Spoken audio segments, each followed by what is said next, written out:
네, 여러분 오늘은 중력 파트에 대해서 개념 설명을 한번 하도록 할 텐데요.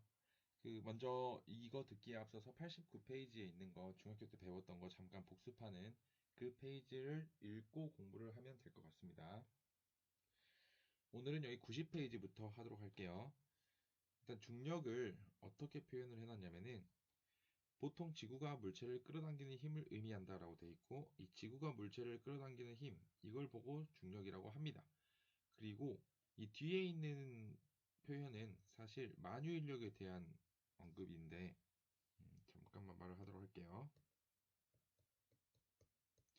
이 만유인력이라 함이 모든 만물이 가지고 있는 인력이에요. 그래서 질량을 가진 모든 물체는 끌어당기는 힘이 존재한다라는 게 만유인력인데, 이번 교육과정에서는 만유인력이라는 말을 쓰기가 좀 싫나 봐요. 그래서 그냥 중력이라고 다 뭉뚱그려서 표현을 해놓은 것 같습니다. 하지만 여기 뒤에 있는 이 표현은 만유인력에 대한 표현이다.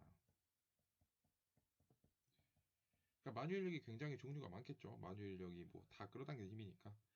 뭐 책상이 나를 끌어당기는 힘, 그 다음에 노트북이 나를 끌어당기는 힘, 내가 음료수를 끌어당기는 힘, 내가 핸드폰을 끌어당기는 힘, 이런 힘들이 다 있겠지만 그 중에서 지구가 물체를 끌어당기는 힘을 보고 우리는 중력이다라고 하는 거죠. 이해가 되셨나요? 그래서 이 중력은 뭐 이렇다라고 나와 있는데, 일단 첫 번째 거 먼저 이야기를 해볼게요. 두 물체 A와 B 사이에 작용하는 중력은 서로 크기가 같고 방향이 반대이다 라고 되어 있는데, 이걸 보고 우리가 작용 반작용이라고 합니다. 작용 반작용. 그러니까 A가 B를 당기는 힘, 뭐 예를 들면 F라는 힘으로 당긴다고 칩시다. 그럼 B도 A를 당기는 힘이 F다라는 거죠. 이렇게 크기가 같고 방향은 얘가 오른쪽이라면 얘는 왼쪽인 거죠. 이렇게 크기가 같고 방향이 반대이다. 이걸 보고 작용 반작용 법칙이다 라고 해요. A가 B한테 주는 힘이 있으면 그 힘에 대한 반작용이 무조건 존재한다. 그리고 그 힘의 크기는 같다라는 겁니다. 그 다음에 두 물체의 질량이 클수록 뭐 중력의 크기가 크다. 그 다음에 거리가 가까울수록 중력의 크기가 크다. 이렇게 나와 있고요. 그래서 지구에서의 중력, 표현이 좀 이상하죠. 그냥 중력이라고만 합시다. 중력은 지구가 물체를 당기는 힘이다. 방금 밑줄 그었죠. 그리고 방향은 지구 중심을 향하는 방향 또는 연직 방향 또는 아랫 방향이라고 하면 됩니다. 그 다음에 지구에서의 중력의 크기를 구하는 방법은 여러분들이 중학교 때도 배웠어요. 물체에 작용하는 중력의 크기를 우리가 뭐라고 할 거냐면은 무게라고 할 거예요. 무게. 그리고 이 무게를 구하는 공식은 질량 곱하기, 중학교 때는 9.8이라고 배웠죠. 질량 곱하기 9.8. 그래서 그 9.8이 중력 가속도잖아요. 그래서 질량 곱하기 중력 가속도. 문자로 쓰자면 mg. g가 의미하는 게 중력 가속도 9.8입니다. 그래서 중력을 구하는 방법은 질량 곱하기 중력 가속도다. 이렇게 외우면 될 것 같아요. 그다음에 자유낙하 운동을 하기에 앞서서 선생님이 중력 가속도 9.8에 대해서 이야기를 한번 해보도록 하겠습니다.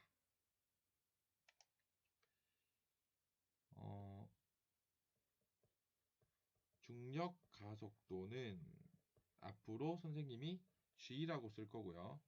이거는 여러분들이 중학교 때 배웠던 9.8m/s 제곱이에요. 근데 이제 이 9.8m/s 제곱이 의미하는 걸 알아야 여러분들이 이 단원을 다 이해할 수 있거든요. 일단 m/s 제곱이라는 걸 좀 알아봅시다. 그 전에 m/s부터 할게요. 그리고 m/s라는 단위는 뭐 구할 때 쓰는 거죠? 속력 구할 때 쓰는 거예요. 속력. 그래서 속력을 구했을 때 뭐 예를 들면 2m/s다라고 한다면 1초에 2m씩 가는 속력을 가지고 있다. 이렇게 이해를 하겠죠. 이걸 좀 풀어보면은 m/s예요. 다시 말하면 이게 의미하는 건 1초에 몇 미터를 가냐라는 거죠. 그래서 예를 들면 아까 선생님이 말했듯이 2m/s다 라고 하는 것은 1초당 2m를 간다 라는 뜻입니다. 그 다음에 미터 퍼 세크 제곱에 대해서 이야기를 해보도록 하겠습니다. 미터 퍼 세크 제곱을 조금 변형 찍어보면은 미터 퍼 세크의 제곱이에요. 그러니까 이게 분모에 두 개가 붙어 있고 그 다음에 이게 분자죠. 이 번분수입니다. 그래서 분자의 미터, 분모의 분모의 세크 제곱 이렇게 있는 거죠. 이건 뭘 뜻하냐? 1초에 몇 미터 퍼 세크씩 변하냐 이거예요. 그래서 예를 들면은 9.8 미터 퍼 세크 제곱이란 1초에 9.8 미터 퍼 세크가 변하는 운동이다 라는 거죠. 다시 말하면 1초에 속력이 9.8씩 변한다. 근데 이제 통합과학에서는 증가하는 것밖에 배우지 않으니까 변한다를 증가한다고 표현을 할게요. 1초에 9.8 미터 퍼 세크씩 속력이 증가하는 걸 보고 우리는 가속도가 9.8 미터 퍼 세크 제곱이다 라고 해요. 다시 1초당 속력이 9.8 미터 퍼 세크씩 증가한다. 잠시만요. 증가한다.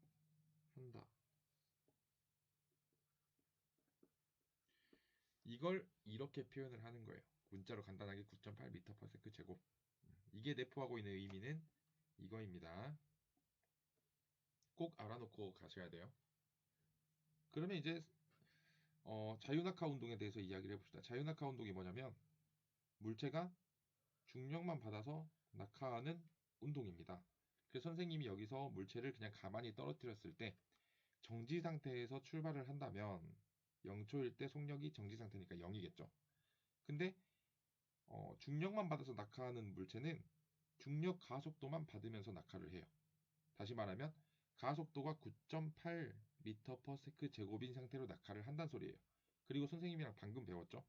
가속도가 9.8 미터 퍼 세크 제곱이란 소리는 1초의 속력이 9.8 미터 퍼 세크씩 증가한다 라는 뜻이니까 1초마다 속력이 9.8씩 증가하면 됩니다. 그래서 0초일 때 속력이 0이라면은 1초 후에는 속력이 9.8 변해서 9.8이 되는 거죠.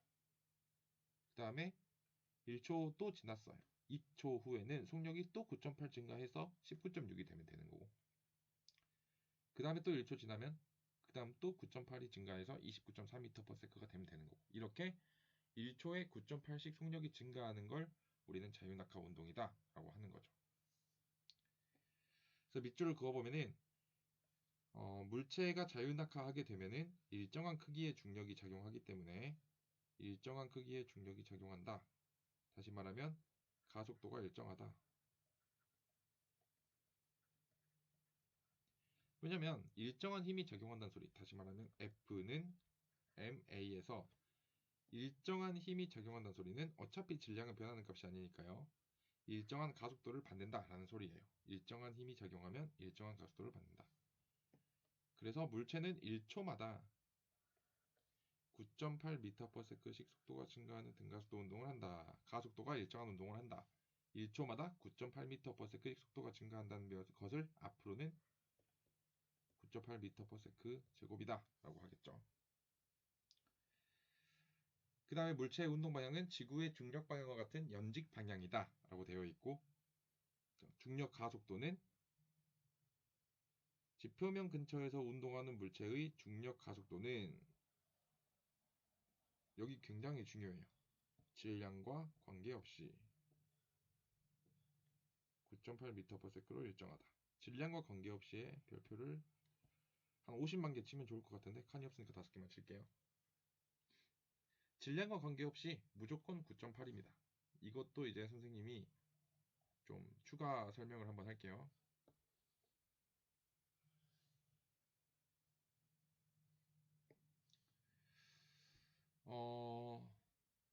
여기에 1kg짜리 물체가 있고 여기에 뭐 10kg짜리 물체가 있다고 칩시다. 두 물체를 자유낙하 시킬 거예요. 그랬을 때 이 1kg짜리는 1초 후에 속력이 몇이냐면은 9.8m/s가 될 거예요. 그때 이 10kg짜리 물체는 1초 후에 속도가 몇이 될까요? 네, 얘도 마찬가지로 속도가 9.8m/s일 거예요. 왜냐하면 질량이 작든 크든 중력만 받는다면 이 물체들의 가속도는 둘 다 중력 가속도 9.8m/s 제곱을 받으면서 낙하를 할 거기 때문이에요. 근데 이걸 많이 헷갈려 하시더라고요. 이거 보면은 1kg짜리 물체는 힘을 얼마나 받냐면 1 곱하기 9.8, 그러니까 중력을 9.8N을 받습니다. 근데 10kg짜리 물체는 질량 곱하기 9.8 하면은 98N을 받죠. 그래서 1kg짜리 물체에 비해서 10kg짜리 물체는 힘을 10배 더 받는데, 중력을 10배 더 받는데 왜 똑같은 속력으로 낙하를 하냐에 대해서 궁금증을 많이 가지시는 분들이 계시더라고요. 그래서 그거에 대해서 설명을 해보도록 하겠습니다. 여러분들이 생각을 할 때 트럭, 예를 들면 뭐 2톤짜리 트럭이 있다 칩시다. 2톤짜리 트럭. 그 다음에 그냥 뭐 가벼운 차 뭐가 있을까요? 경차, 모닝 같은 거. 모닝은 0.5톤이라고 칩시다. 이렇게. 그럼 2톤짜리 트럭을 내가 이렇게 미는 거랑 0.5톤짜리 트럭을 미는 거랑 속력을 같게 밀고 싶어요. 예를 들면 얘도 10m/s가 되게끔 내가 밀고 싶고 얘도 10m/s가 되게끔 내가 밀고 싶어요. 그랬을 때 내가 트럭에 주는 힘이랑 이 모닝에 주는 힘이랑 똑같으면 될까요?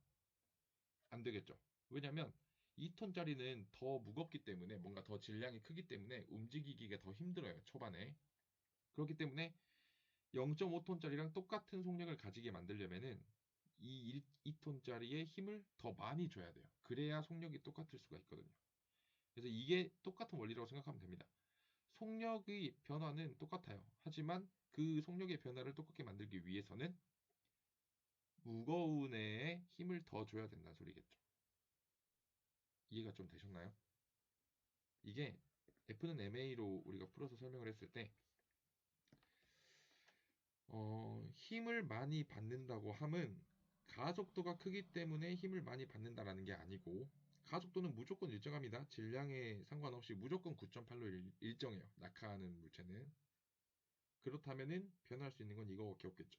그러니까 힘을 많이 받는 이유는 가속도를 크게 하기 위해서가 아니라 질량이 크기 때문에 힘을 많이 받는 겁니다. 그러니까 힘을 많이 받는다고 해서 가속도가 뭐 크거나 아니면 속도가 빨리빨리 증가하거나 이러지 않아요. 공기 저항이 존재하지 않는다면, 중력만 받는다면은 1kg짜리든 10kg짜리든 100kg짜리든 무조건 가속도는 9.8, 속력은 1초당 9.8씩 증가합니다. 그러니까 똑같이 떨어지게 되는 거죠. 동시에 낙하시키면 똑같이 떨어지게 돼요. 무거운 거든 가벼운 거든. 이해가 되셨습니까? 그래서 자유낙하는 여기 이 선생님이 별표 친 거 여기가 가장 중요한 것 같아요. 질량과 관계없이 가속도는 9.8로 일정하다. 이렇게 알고 가시면 될 것 같습니다. 그 다음에 수평 방향으로 던진 물체의 운동에 대해서 이야기를 할 텐데요.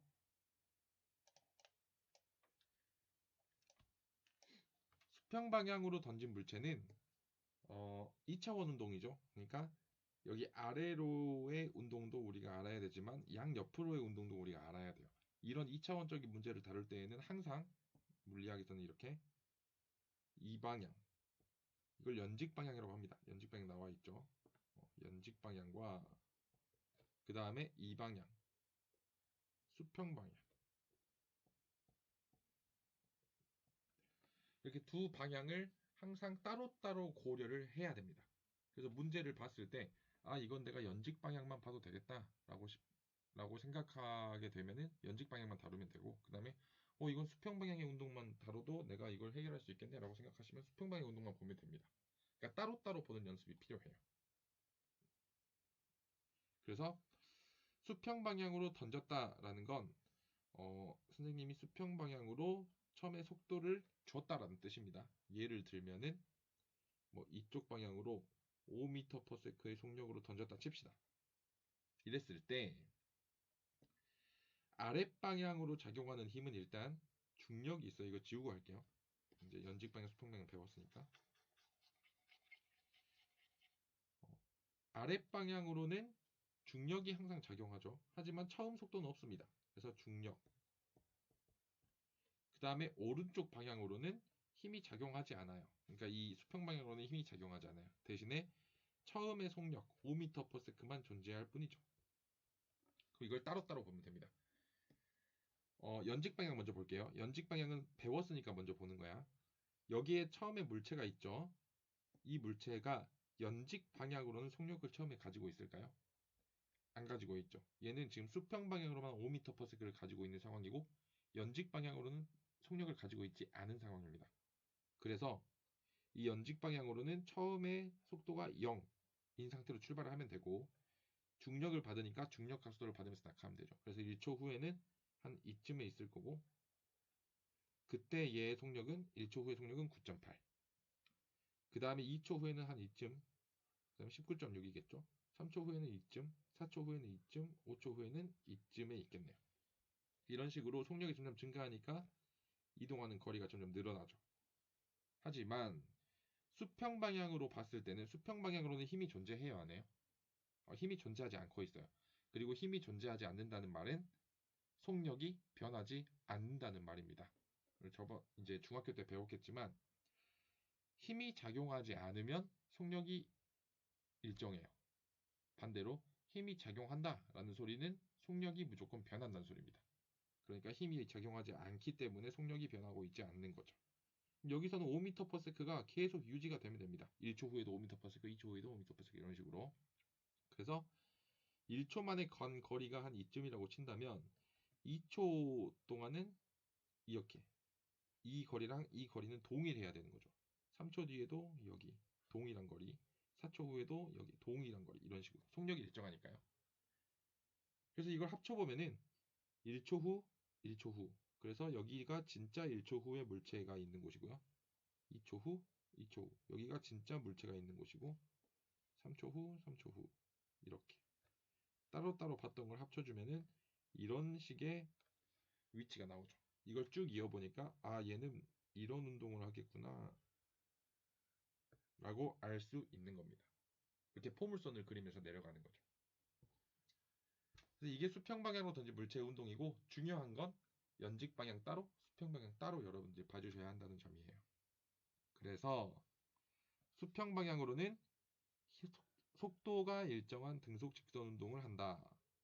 왜냐하면 F가 0이기 때문에 힘이 작용하고 있지 않기 때문에. 그 다음에 연직 방향으로는 속도가 일정하게 증가하는 등가 속도 운동을 합니다. 일정하게 증가, 몇씩 증가하죠? 9.8m/s씩 증가하죠. 이걸 보고 우리가 뭐라고 한다고요? 가속도가 9.8m/s 제곱이다. 이렇게 말을 한다고 했죠. 그래서 이제 이 표를 봤을 때 뭔가 거부감 없이 읽히면은 여러분들은 수평 방향으로 던진 물체 운동에 대해서 이해를 좀 하신 거예요. 한번 해볼게요. 수평 방향으로는 이거 오른쪽 왼쪽 이 방향입니다. 가로 방향. 힘이 작용하지 않아요. 힘이 작용하지 않기 때문에 F가 0이기 때문에 A도 0이죠. 왜냐면 F는 MA니까요. F가 0이면 질량이 0일 수는 없으니까 A가 0이라는 소리겠죠. 그래서 힘이 0이면 가속도도 0입니다. 가속도가 0이다라는 소리는 속도가 일정하다는 소리겠죠. 속도가 일정하니까 등속 직선 운동을 한다라고 말을 할 수 있겠죠. 반대로 연직 방향이면은 힘이 일정하게 작용합니다. 중력만 일정하게 작용하죠. 그럼 힘이 일정하게 작용하니까 가속도도 일정하죠. F가 일정하면 A도 일정하고. 그래서 이 자유낙하 운동을 하는 물체는 중력 가속도를 받는다라고 배웠고요. 9.8로 일정한 값입니다. 그럼 가속도가 9.8로 일정하다라는 말은 속력이 1초당 9.8씩 일정하게 증가한다라는 말이니까 속력이 일정하게 증가하는 거고요. 이걸 보고 우리는 등가속도 운동이다라고 하는 거죠. 여기까지 좀 이해가 되셨나요? 넘어가서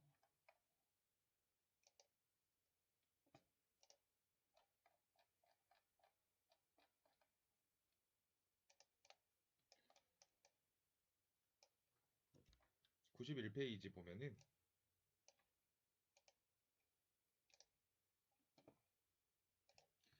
수평 방향으로 던지긴 했는데 수평 방향으로의 속력을 조금 더 빠르게 던져볼게요.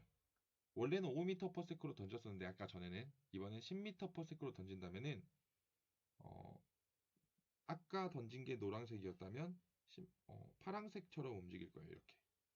그래서 수평 방향으로 물체를 수평 방향으로 빠르게 던질수록 먼 곳에 떨어진다. 이건 그냥 직관적으로도 여러분들이 알 수 있는 그런 상황입니다. 왜냐면 앞으로 빠르게 던졌으니까 그만큼 멀리 나가겠죠. 그래서 여기까지는 그냥 직관적으로도 할 수 있는 그런 표현이지만 여기가 중요해요. 연직 방향으로는 앞으로 얼마나 빨리 던졌다고 한들 이 방향은 연직 방향이랑은 상관없는 운동입니다. 상관없는 물리량들이에요. 그렇기 때문에 연직 방향으로는 이 빨간색이든 노란색이든 파란색이든 똑같은 운동을 한다는 소리죠. 똑같이 가속도가 9.8인 자유낙하 운동을 한다는 소리예요. 이런 식으로. 그러니까 얘가 아래로 떨어지는 속도, 노란색이 아래로 떨어지는 속도, 파란색이 아래로 떨어지는 속도는 다 동일하다라는 뜻입니다.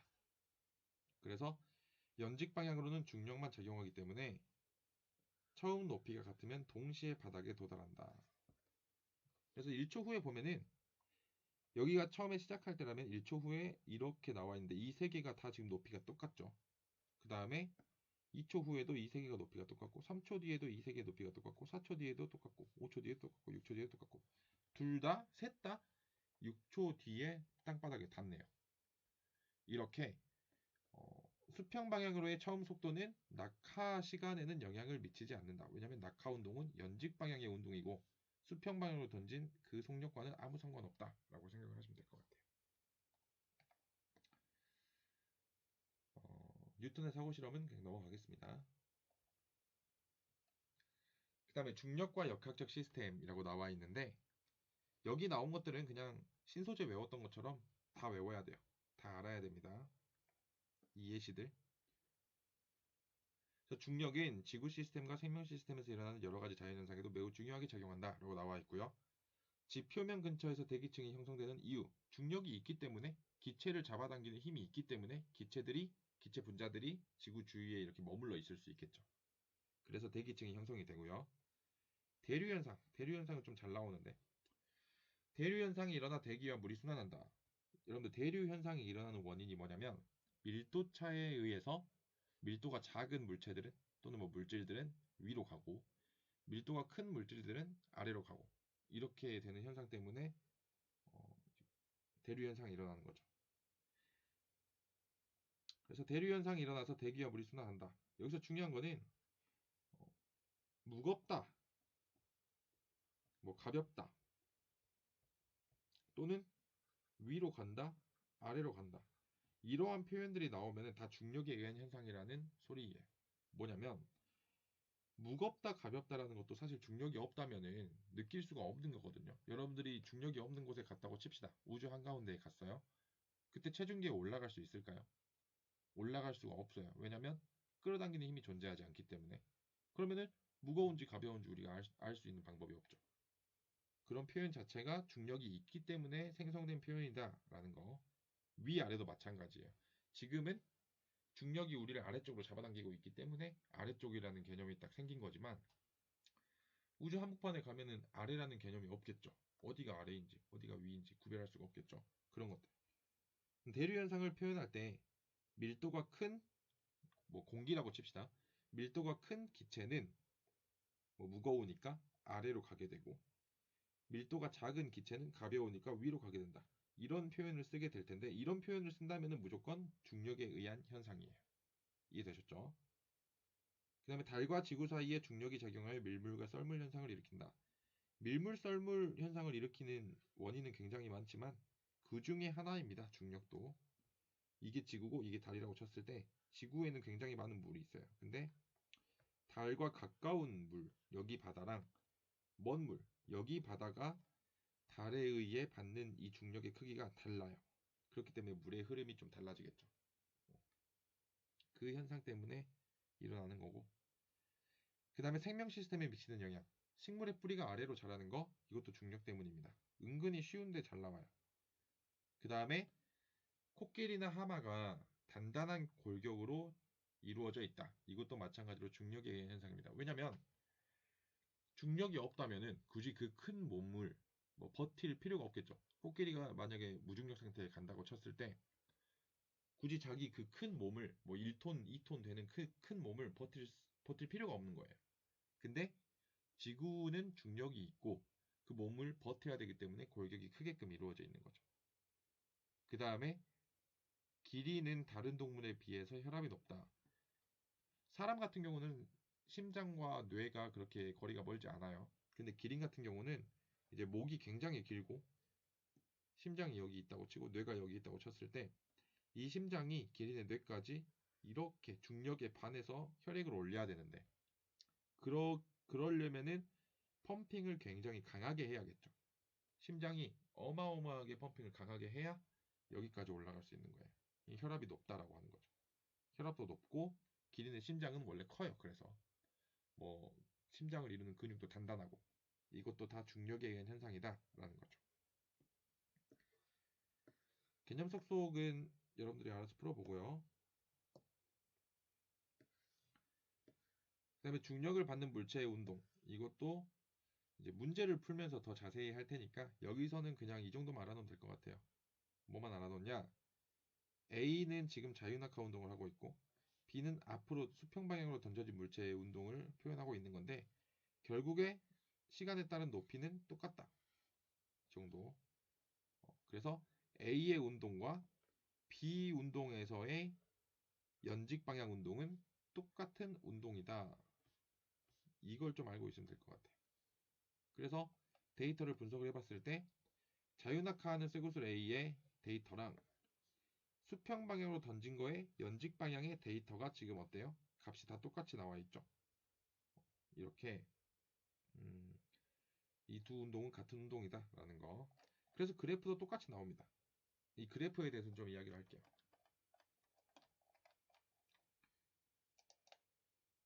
어차피 이거랑 똑같은 운동이니까 그냥 자유낙하 하나만 분석을 하겠습니다. 자유낙하 운동하는 물체를 속도 시간 그래프로 분석을 하게 되면은 무조건 값이 정해진 그래프가 나와요. 모양도 정해져 있고 값도 정해져 있고. 왜냐면 자유낙하하는 운동은 1초당 속력이 몇씩 증가해요? 9.8씩 증가하죠. 그래서 1초 뒤에 속력이 9.8이 될 거고요. 2초 뒤에 속력이 19.6이 될 거고요. 3초 뒤에 속력이 29.4가 될 거예요. 이런 식으로 자유낙하하는 물체는 이 x축값, y축값이 다 정해져 있어요. 여기가 1이 나오면 여기 무조건 9.8이 나와야 되고 여기가 2가 나오면 여기 무조건 19.6이 나와야 되고 이런 식으로. 만약에 문제에서 뭐 가속도가 9.8이 아니라 10이다 라고 나와 있으면 1 나오면 10 나오면 됩니다. 2 나오면 20 이렇게. 그럼 여기서 중요한 게 뭐냐면 이 기울기가 의미하는 게 뭔가 이게 중요한 거죠. 기울기. 이 기울기가 의미하는 게 뭐냐면 1초당 속력이 9.8씩 변한다. 1초당 속력이 9.8씩 변한다. 1초당 속력이 9.8씩 변한다. 라는 거예요. 이 기울기가 의미하는 건 가속도겠죠. 그리고 이 자유낙하 운동에서의 이 그래프의 기울기는 중력 가속도가 됩니다. 몇이에요? 9.8이죠. 그 기울기가 계속 9.8로 일정하다라는 말입니다. 그 말인즉슨 가속도가 계속 9.8로 일정하다라는 말이에요. 그래서 이 그래프는 좀 알아두기 바랍니다.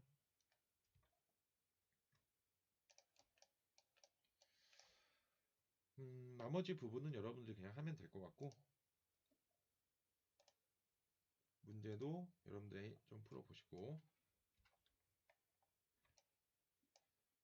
중력과 자연현상에 대해서 잠깐 더 이야기하고 마무리하도록 할게요. 아까 말했듯이 대기의 구성도 중력에 의한 현상이고요. 그 다음에 고도에 따른 공기의 밀도. 높은 산에 올라갈수록 공기가 희박해지는 걸 느낄 수가 있는데 그 이유는 지구로부터 멀어지면 멀어질수록 그만큼 중력이 약해져요. 그만큼 기체를 잡아놓고 있을 수 있는 힘이 부족하다는 소리겠죠. 그렇기 때문에 높은 곳에 올라갈수록 기체가 사라진다. 기체의 양이 작아진다. 라고 보면 될 것 같고 기상현상이 대류현상과 같이 잘 나오는 현상입니다. 기상현상은 이제 물의 순환에 의한 현상이라고 생각하면 될 것 같은데 구름 속에서 성장한 물방울에 중력이 작용하여 다시 지상에 내려오고요. 이 지상에 내려온 물은 다시 증발해서 위로 올라갈 거고요. 위로 올라간 기체들은 아니 뭐 수증기들은 다시 이슬점에 도달해서 구름이 생성이 되고 구름이 다시 중력에 의해서 비나눈의 형태로 내려오고 이 기상현상이 물의 순환에 대한 현상이고 뭔가 대류현상이랑 많이 비슷한 느낌이죠. 가벼워서 다시 올라갔다가 무거워서 떨어졌다가 이런 식으로 기상현상, 대류현상 이거 두 개는 좀 잘 알아놓기 바랍니다. 대기의 순환 마찬가지로 물의 순환처럼 대류현상의 현상이라고 보면 될 것 같아요. 물론 다른 원인도 존재하긴 하지만 대기의 순환의 원인 중에 하나는 밀도 차이에 의한 대류 현상이다라는 거. 밀물과 썰물 아까 했고요.